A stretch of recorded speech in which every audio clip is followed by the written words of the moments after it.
Good morning students. मैं जयपुर से doctor Tripti Vijayvargiya SSL Subodh PG autonomous college से अपने यूट्यूब चैनल पर आप लोगों का वेलकम करती हूँ। और आज की क्लास को शुरू करते हैं हम टोटल क्वालिटी मैनेजमेंट से। जैसा कि लास्ट वीडियोस में मैंने आपको क्वालिटी की डेफिनेशन, उसके डायमेंशंस बताए थे और एसक्यूसी क्या है वो बताया था, स्टैटिस्टिकल क्वालिटी कंट्रोल। उसी लाइन में हम आगे बढ़ते हैं।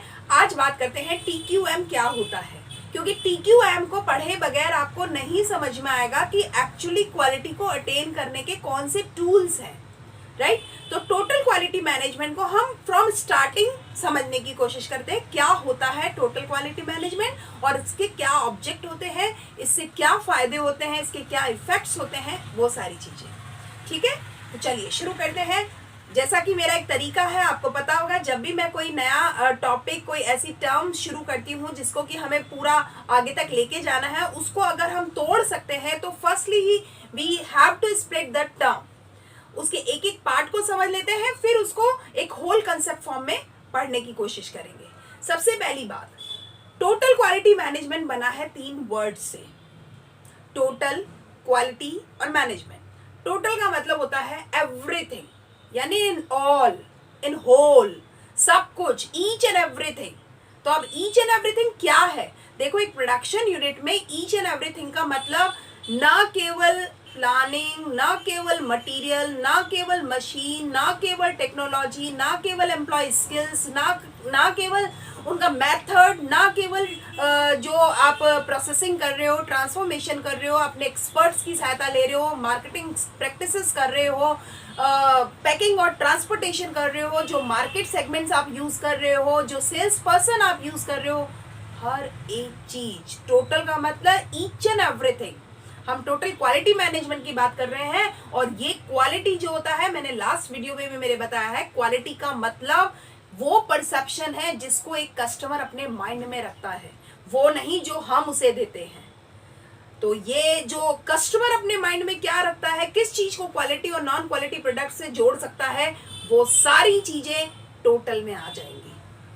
बात करते हैं हम नेक्स्ट क्वालिटी की। क्वालिटी है वो डिग्री ऑफ एक्सीलेंस जिसको एक कस्टमर अपने दिमाग में रखता है। डिग्री ऑफ एक्सीलेंस, किसको वो बेहतरीन चीज कहते हैं, किसको वो बेहतरीन सेवा कहते हैं। देखो, अगर हम बात करें मार्केटिंग ऑफ प्रोडक्ट की या मार्केटिंग ऑफ गुड्स की, तो अलग तरह के जो हम कहेंगे क्वालिटी अलग चीजों की मायने रखते हैं। अगर हम बात करेंगे मार्केटिंग ऑफ सर्विसेज की, तो अलग चीजें हैं जो क्वालिटी में जोड़ी जाती हैं। कई बार जब हम सर्विसेज की बात कर रहे हैं, तो चाहे वो उससे रिलेटेड पीपल ही क्यों ना हो, चाहे वो उसका प्रोसेसिंग ही क्यों ना हो, और चाहे वो फिजिकल एविडेंस ही क्यों ना हो, मैं 4 पीज में से 3 और जो पी हैं जो सर्विसेज से रिलेटेड है उनकी बात कर रही हूँ। तो यहाँ पे डिग्री ऑफ एक्सीलेंस में कुछ भी हो सकता है। कई बार हम डॉक्टर के जब जाते हैं तो उसकी डिग्री से ज्यादा हम उसके व्यवहार से और उसकी नॉलेज से प्रभावित होते हैं। और कई बार हमारे लिए डॉक्टर की डिग्री मायने रखती है, उसका वो हॉस्पिटल का डेकोरम मायने रखता है। और कई बार हमारे उसके जो लोग हैं वो मायने रखते हैं, जो ट्रीट करते हैं, जो हमारे उस चीज में सर्विस को एनहेंस करते हैं, वो लोग बहुत मायने रखते हैं। तो बहुत सारी चीजें हो सकती हैं एक्सीलेंस से रिलेटेड। तो उस एक्सीलेंस का क्या डिग्री है, that is the quality. Management क्या होता है? ये वो आर्ट या वो तरीका होता है, ये वो काम करने का वे है, द वे है, जो कि POCD से रिलेटेड है, planning, organising, controlling and directing. उन सब चीजों से रिलेटेड है टू अचीव सर्टेन गोल्स। किसी भी निश्चित गोल्स को प्राप्त करने के लिए हमारी क्या प्लानिंग है, क्या ऑर्गेनाइजिंग करना है, कैसे करना है, कंट्रोलिंग क्या है, डायरेक्टिंग क्या है, डिसीजन मेकिंग क्या है, all the things are related with the management, right. तो हम ये कह सकते हैं, अगर टोटल को समझ लिया, क्वालिटी को समझ लिया, मैनेजमेंट को समझ लिया, तो हम इन ऑल अगर बात कहें, this is the way of managing organisation to achieve excellence. Total quality management का मतलब होता है एक वो तरीका जिसके तहत एक ऑर्गेनाइजेशन अपने उस उच्चतम शिखर को प्राप्त करेगी, उसको मैनेज करेगी। That is the total quality management, right. अब बात करते हैं, देखो, जब भी कोई ऑर्गेनाइजेशन होती है, उस ऑर्गेनाइजेशन के 3 मेजर स्तंभ होते हैं, पिलर्स होते हैं। अगर मैं बात कहूं, एक ऑर्गेनाइजेशन खुद, एक वो उसके कस्टमर जिनके लिए वो है, customer as the base to survive, किसी भी संस्था के जीवित रहने का जो एक्चुअल आधार है, एक्चुअल जो ऑब्जेक्ट है, दैट इज हिज और हर कस्टमर्स, राइट। तो अगर कस्टमर्स है तो वो है, अगर कस्टमर्स नहीं है तो वो नहीं है। किसी भी ऑर्गेनाइजेशन का इमारत होना, उसमें मशीन का होना ऑर्गेनाइजेशन का होना नहीं कहलाता। उस ऑर्गेनाइजेशन का रन करना just because to settle the needs and expectation of his और कस्टमर्स, वो है उसका ऑब्जेक्ट, राइट। तो उसके कस्टमर, और वो कस्टमर कहाँ है? उस कम्युनिटी में, उस समाज में, उस संगठन में जिसमें वो रहते हैं। और आप यकीन मान लीजिए, ना केवल संस्था बल्कि कस्टमर, और ना केवल कस्टमर बल्कि संस्था, दोनों को ही कम्युनिटी की जरूरत है। क्यों? क्योंकि देखिए, ऑर्गेनाइजेशन इसी कम्युनिटी में से लेगा, इनपुट सारा उसे इस कम्युनिटी से ही लेना है, और आउटपुट भी वो सारा अपना इस कम्युनिटी को ही देगा। That's why community is very essential for the organization, for the survival of the organization. And customer, रहना कहाँ है उसे इसी समाज में रहना है, और इसी समाज से वो है, उससे समाज है तो वो भी समाज से ही है। That's why customer, community and organization all are made for each other. All are supplement to each other. दो सारे ही लोग एक दूसरे के लिए पूरक का काम करते हैं। Without having the community, organisation can not settle the needs and expectation of the customer, right. तो हम ये कह सकते हैं, इन सब के लिए नीड, एक्सपेक्टेशन और ऑब्जेक्टिव्स का सेटलमेंट होना बहुत इंपॉर्टेंट है। चाहे वो ज़रूरतें हों, चाहे वो अपेक्षाएं हों, चाहे वो उद्देश्य हों, इन सब का संतुष्ट होना, सेटलमेंट होना या अटेन होना बहुत ज़रूरी है। और ये सब हम प्राप्त कर सकते हैं by applying TQM, total quality management. आपको समझ में आ रहा होगा इसकी गहराई क्या है, ठीक है। तो और इसके अलावा एक और जो बहुत इंपॉर्टेंट एस्पेक्ट होता है किसी भी ऑर्गेनाइजेशन के अंदर की बात कर रही हूँ। ये थे दो बाहर की बातें। अगर ऑर्गेनाइजेशन के अंदर की बात कर रही हूँ तो चाहे आप मशीन कह लो, चाहे मेथड कह लो, चाहे इमारत कह लो, चाहे इंफ्रा कह लो, whatever you can call, but without having a skilled employ there is nothing. सब कुछ होते हुए भी कुछ नहीं है अगर आपके पास एक निपुण, एक कौशल एम्प्लॉय नहीं है। और एम्प्लॉय का होना उस संस्था की ताकत है। एक अच्छे एम्प्लॉय का होना एक्चुअली संस्था की ही ताकत है। इसीलिए कहा जाता है employee are the assets of an organisation. Just because of the employees effort, organisation can attain the objectives. तो कहना ये चाहिए कि TQM के सहारे हम ना केवल कस्टमर, ना केवल कम्युनिटी, बल्कि अपने एम्प्लॉय के भी उस सारे पोटेंशियल को यूज करते हुए, मैक्सिमम मैनर में उसके पोटेंशियल को यूज करते हुए, और हम कॉस्ट इफेक्टिव और एफिशिएंट मैनर में काम करते हुए उसकी उन जरूरतों को पूरा करते हैं जो एक एम्प्लॉय अपने संस्था से एक्सपेक्ट करता है। तो यहाँ जो बात कर रहे हैं ना हम नीड और एक्सपेक्टेशन की, तो ये नीड और एक्सपेक्टेशन हम केवल कस्टमर की नहीं सेटल करते, हम हमारे एम्प्लॉय की भी नीड और एक्सपेक्टेशंस को सेटल करते हैं। हमें पहले उसे देना होता है, then he is ready to give, तब वो हमें देने के लिए तैयार होता है। हमें एक बहुत अच्छा वर्किंग एटमॉस्फेयर देना होता है, एक कल्चर देना होता है, एक एनवायरनमेंट देना होता है, तब कहीं जा करके एक एम्प्लॉय अपने स्किल्स का प्रैक्टिकली अप्लाई करता है और वो उसके रिजल्ट्स में चेंज करके लेके आता है। तो इसलिए TQM सभी एस्पेक्ट से बहुत इंपॉर्टेंट हो जाता है, तभी आप एक अच्छी ऑर्गेनाइजेशन को रन कर सकते हो। अब आगे बढ़ते हैं, इसके TQM के क्वालिटी एलिमेंट्स कौन कौन से होते हैं, किन किन वजह से TQM की इतनी खासियत है, इतनी पहचान है। तो देखो, अगर बात करें आज जब TQM नहीं लागू हुआ था, तो मैं आपको बता दूं TQM एक्चुअली ये कहना चाहिए 1920 से कहना चाहिए ये लागू होने लग गया था, पहचान होने लग गई थी 1920 से। आज 2020 चल रहा है, 100 सालों में TQM के बहुत सारे डायमेंशंस बदले हैं। अगर हमारा टेक्नोलॉजी बदला है, अगर हमारी एक्सपेक्टेशंस बदली हैं, अगर हमारे प्रैक्टिसेस बदले हैं, इम्प्लीमेंटेशन स्टाइल्स बदले हैं, तो यकीन मान लीजिए TQM का भी बहुत बदलाव हुआ है। तो किस तरह से TQM में मतलब जो क्वालिटी एश्योरेंस के जो टूल्स हैं, टेक्निक्स हैं, जो कि अभी हम यहाँ देखेंगे, वो जो है वो बहुत तेजी से बदले हैं। आज हम आईएसओ की बात करते हैं, पहले आईएसओ की बात नहीं करते थे। जो क्वालिटी एश्योरेंस के स्टैंडर्ड्स हैं उनकी बात हम पहले नहीं करा करते थे, आज हम करते हैं। आपके देखेंगे हम प्रोडक्शन और मटेरियल मैनेजमेंट के जब भी पेपर्स की एक्चुअली क्वालिटी को एनहेंस करने की बात करेंगे, आईएसओ की बात जरूर करेंगे, क्योंकि पहले जो 70 साल में नहीं हुआ था वो आज पिछले 30 सालों में बहुत तेजी से बदल रहा है। तो यूं कहना चाहिए 1980 से बहुत बदलाव हुआ है टीक्यूएम एरिया में, उसके एस्पेक्ट्स में। तो शुरू करेंगे जरा कि कौन कौन से क्वालिटी एलिमेंट्स होते हैं। तो ये कह सकते हैं कि आज से पहले तक, यानी आज से 20-30 साल पहले तक जो भी हमारा प्रोसेसिंग हुआ करता था ना, हमारा ऑर्गेनाइजेशन का प्रोसेसिंग हुआ करता था, वो प्रोडक्ट ओरिएंटेड होता था। हम चीज बनाया करते थे और चीज को ही मजबूत किया करते थे। आज हमारा जो ऑर्गेनाइजेशन है प्रोडक्ट ओरिएंटेड नहीं है, वो कस्टमर ओरिएंटेड है। If there is a customer there will be a organization, if there is no customer organization survival is very suspectful. तो ये एक बहुत इंपॉर्टेंट चीज हुई है, इसका एक पूरा कहना चाहिए एक डेफिनेशन जो कहनी चाहिए टीक्यूएम की, उसने बदल दिया है। पहले मैनेजमेंट प्रोडक्ट ओरिएंटेड हुआ करता था, अब टीक्यूएम जो है अब वो कस्टमर ओरिएंटेड होता है।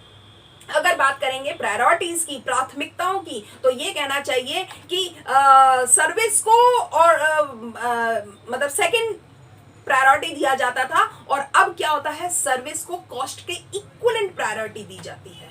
पहले कॉस्ट को प्रायोरिटी ज्यादा दी जाती थी और सेवा को बाद में, राइट। हमारे हर हालात में हम ये चाहते हैं कि हमारी लागत कम से कम आए, है ना, और सेवाओं को हम बाद में सोचते हैं। आज जो कस्टमर ओरिएंटेड जो हम प्रैक्टिसेस कर रहे हैं, उसमें इंपॉर्टेंट चीज है what we are serving, how we are serving, क्या दे रहे हैं और हम कैसे दे रहे हैं। और इसके लिए अगर हम हाई कॉस्ट चार्ज करते हैं तो वी आर वेरी एश्योर्ड कि हमारा कस्टमर उसको पे करने के लिए रेडी है। People are very keen to pay high amounts for the quality services. इसी वजह से आप देखिएगा सर्विसेज की जो स्टैंडर्ड है उसमें बहुत तेजी से बदलाव हुआ है। क्यों? क्योंकि लोगों को ये समझ में आ गया, अगर हमने हमारे कस्टमर को पकड़ लिया तो प्रोडक्ट अपने आप बिक जाएगा। अगर हमने प्रोडक्ट को भेजा तो कस्टमर सेटल होगा या सेटिस्फाई होगा। It's not necessary. इसको पुश और पुल मार्केटिंग भी कहते हैं, राइट। पहले हम ग्राहक को खींचते थे और हमारे चीजों को भेजते थे, अब ऐसा नहीं है।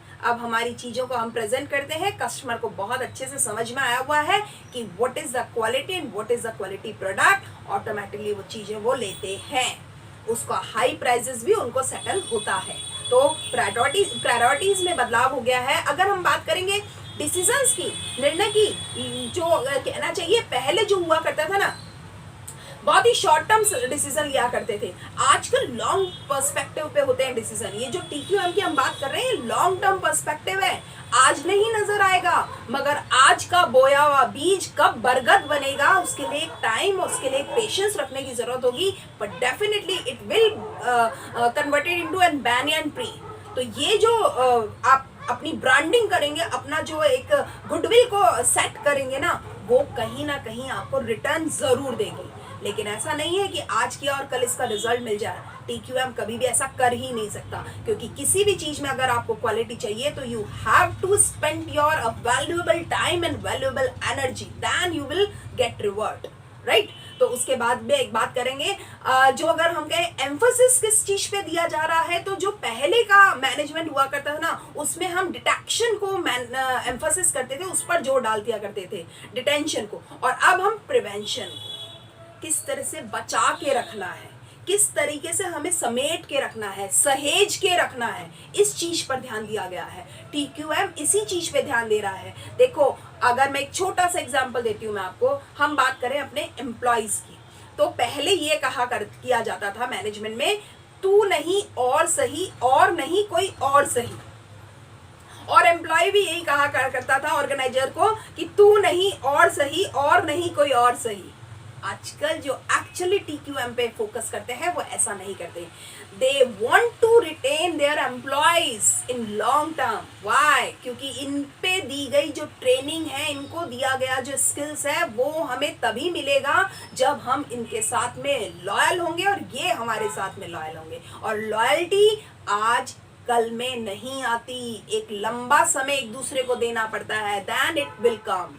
तो ये जो लॉयल्टी कहना चाहिए, फेथ कहना चाहिए, ट्रस्ट कहना चाहिए, या हमें ये कहना चाहिए जिसको हम MBO बोलते हैं, MBA बोलते हैं, ये सारी चीजें ऐसे ही नहीं आती हैं, ये आती हैं बहुत पेशेंस के साथ में। तो प्रिवेंशन करना पड़ता है, उनको सहेजना पड़ता है। तो अगर एक एम्प्लॉय भी कहेंगे तो उसे सहेज कर रखना पड़ता है। How to tame your employees, it's a very big challenge. आप अपने एम्प्लॉय को कैसे बांध के रखोगे, पाल के रखोगे, ये एक बहुत बड़ा चैलेंज होता है, चुनौती होती है, और चुनौती को हर कोई स्वीकार नहीं करता। तो अब ये तो हो गई एम्फेसिस की बात। अब बात करेंगे जो, अगर इसमें एरर्स की बात करेंगे, जो आज तक का मैनेजमेंट हुआ करता था ना, उसमें क्या होता था, ऑपरेशनल हुआ करती थी, गलतियां हुआ करती थी। और आजकल की चीजों में हम सिस्टम में चीजें ढूंढते हैं कि किस तरह के हमारे सिस्टम में बदलाव लाना है। कामों में बदलाव नहीं करना है, पूरा सिस्टम ही बदलना है। तो आज के काम करने का जो स्टाइल है वो सिस्टमैटिक है। सिस्टमैटिक का मतलब होता है हर एक छोटी चीज एक बड़ी चीज से कनेक्टेड है, और हर एक छोटी चीज का अपना एक वैल्यूएशन है। तो ये बहुत इंपॉर्टेंट चीज है। अगर बात करें रिस्पॉन्सिबिलिटी की, तो जो आज तक का मैनेजमेंट हुआ करता था वो क्वालिटी को कंट्रोल किया करता था, उसकी जिम्मेदारी केवल क्वालिटी को कंट्रोल करने होती थी। आज की जिम्मेदारी केवल क्वालिटी को कंट्रोल करने की नहीं है, हर एक चीज में क्वालिटी को एनहेंस करने की है। कंट्रोल नहीं करना है, आपको मजबूत करना है क्वालिटी को। और क्वालिटी को मजबूत करने का मतलब है you put everything in your everything. आप अपनी हर चीज में अपना सब कुछ डाल देते हैं, ठीक है। तो इसको कहते हैं, ये है putting the quality in everything. तो यहाँ कंट्रोलिंग का मैटर ही नहीं है, या एम्फोसिस का मैटर है। आप मजबूत करते हो, एम्फोसाइज करते हो चीजों को, किस तरह से एनहेंस करना है, राइट। उसके बाद कहते हैं, जो अगर बात करें आज तक का जो मैनेजमेंट हुआ करता था, जो मैनेजर्स हुआ करते थे ना, वो प्रॉब्लम सॉल्वर हुआ करते थे। आजकल मैनेजर्स प्रॉब्लम सॉल्वर नहीं होते, टीम होती है प्रॉब्लम सॉल्वर। मैनेजर से काम नहीं चलेगा, आज आपको टीम से काम करना पड़ेगा। और टीम का मतलब है एवरीवन फॉर ईच वन, हर एक व्यक्ति हर एक के लिए है। Each and every person has some potential, has some specific traits, you have a need to identify all of them. तो ये एक बहुत इंपॉर्टेंट चीज है, केवल मैनेजर से काम नहीं होगा, टीम से काम होगा। तो TQM का जो फोकस है वो टीम मैनेजिंग के ऊपर है, ना कि मैनेजर मैनेजिंग के ऊपर, राइट। तो इसका जो फोकस भी बात समझ में आती है। अगर बात करेंगे जो TQM होता है, उसमें लाइफ जो साइकिल होता है, लाइफ साइकिल कॉस्ट पे दिमाग लगाया जाता है। यानी कोई एक चीज जब आपने बनाई और वो जब खराब होगी, उसके बीच में उसका एक पूरा लाइफ साइकिल क्या है, उस पे दिमाग लगाया जाता है। पहले के जमाने में उस प्रोडक्ट की प्राइसिंग पे दिमाग लगाया जाता था, आज के जमाने में उस प्रोडक्ट की लाइफ साइकिल पर दिमाग लगाया जाता है कि कितना टाइम लेगा ये अपना, इसका जिंदगी कितनी लंबे समय तक है, राइट। तो ड्यूरेबिलिटी पे बहुत फोकस किया जा रहा है। और अगर बात करेंगे कि पहले के मैनेजमेंट में जो मैनेजर का रोल हुआ करता था, उसका काम हुआ करता था, वो प्लान करता था, वो असाइन करता था चीजों को, वो कंट्रोल करता था, वो चीजों को लागू करवाया करता था। लेकिन आज कुछ नहीं, आज चीजें बदल गई हैं। आज टीम वर्क होता है, और टीम वर्क में डेलीगेशन किया जाता है, यानी आपको अधिकारों के साथ आपको जिम्मेदारियां दी जाती हैं, कोच किया जाता है, यानी आपको प्रशिक्षण दिया जाता है, फैसिलिटेट किया जाता है, यानी आपको वो सारी सुविधाएं और वो माहौल दिया जाता है, और मेंटर बना दिया जाता है। मेंटर का मतलब वो व्यक्ति जो आपको इम्प्रूव करेगा। आप देखिए यहाँ पे कंट्रोल वर्ड नहीं आया है, TQM में कंट्रोलिंग नहीं है, TQM में एम्फोसिस है उन चीजों को इनकलकेट करने की जो क्वालिटी से रिलेटेड होती है। तो आपको ये बात क्लियरली समझ में आ रही होगी कि TQM is very very much more than the simple management, right. और ये हर कोई नहीं करता है, ये हर कोई नहीं करता, ये केवल वो लोग करते हैं जिनका लॉन्ग टर्म विजन होता है। और लॉन्ग टर्म विजन ही होता है तब जब हम हमारे कस्टमर को समझ जाते हैं। बहुत सारी कंपनीज होती हैं जो आज तक भी TQM को नहीं भी फॉलो कर रही हैं, लेकिन जिन कंपनीज ने डिजास्टर को अगर फेस कर लिया है या किसी ऐसी प्रॉब्लम को फेस कर लिया है, उसके बाद उन्हें उसकी पहचान समझ में आ जाती है कि why TQM is very essential for N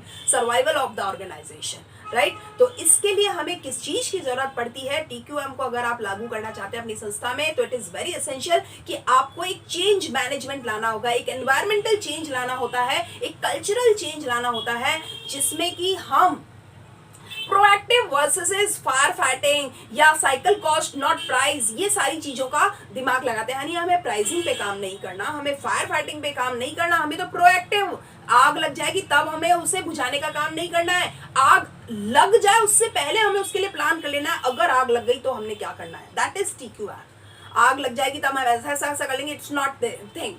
हमें उसके पहले ही प्लान कर लेना है, वो होता है TQM, राइट। तो अब जरा बात करते हैं, ये तो हमने बात कर ली क्वालिटी एलिमेंट्स की, बहुत सारी बात हुई, समझ में आ गई होगी उम्मीद करती हूँ। अब बात करते हैं TQM का इफेक्ट क्या होता है।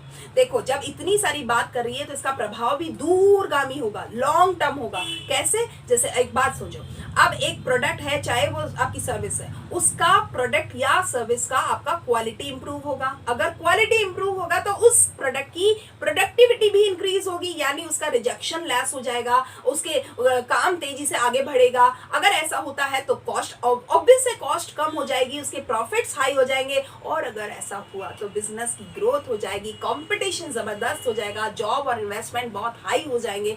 तो आपको यकीन हो जाएगा कि जो टोटल क्वालिटी मैनेजमेंट है, TQM जो है, वो बहुत लंबा जाने वाला काम है। कहते हैं ना, लंबी रेस का घोड़ा है, तो लंबी रेस के घोड़े को स्टार्टिंग में तेज नहीं चलना होता है। वो पहले समझता है, ट्रैक को समझता है, अपने कैपेबिलिटीज को पहचानता है, धीरे धीरे धीरे धीरे फास्ट करता है, और बिना सांस छोड़े और बिना घबराहट लिए हुए तेजी से फोकस करता है अपने उस डेस्टिनेशन को। That is TQM।